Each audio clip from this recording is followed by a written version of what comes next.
Så vil jeg vise jer, hvordan man går ind og laver fejlsøgning linse for at teste de forskellige magnetventiler og noget. Så går vi ind i manualer her.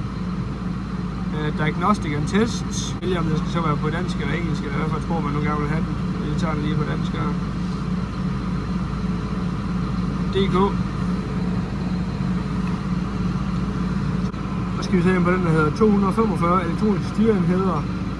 Og så oversigt over referencer. Så skal den, der hedder 20 ind under 245 elektroniske styreenheder og funktionsprincipper. Derunder, så har vi så har vi alle vores styringssoftware der. Hvis vi gerne vil tjekke differentialspærret, så går vi ind i CCU. Går vi ind, finder herovre CCU. Går vi hernede A016. Det er det vi skal bruge der. Den hedder så CCU 043 differentialspærre status. Så går vi herover. I menuen der. Ind under fejlsøgning, eller fejlfinding, trykker Enter, går ind under adresser, trykker Enter, så skal vi i Technical Mode, så holder vi de to knapper, de to nederste på den der læge, indtil der kommer en T op deroppe.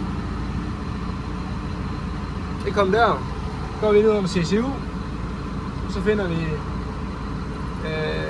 43. Så kan vi enter, så går vi hernede under CCU 043 differentialspærre status, så kan vi se her, der er værdier her, der står 31 der.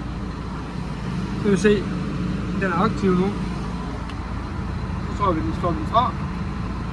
Så siger den 30. Ikke aktiveret, og hernede det er fabriksindstillinger 3.0. Og så ikke, hvis det nu ikke var på maskinen, så ville den sige 33 derovre.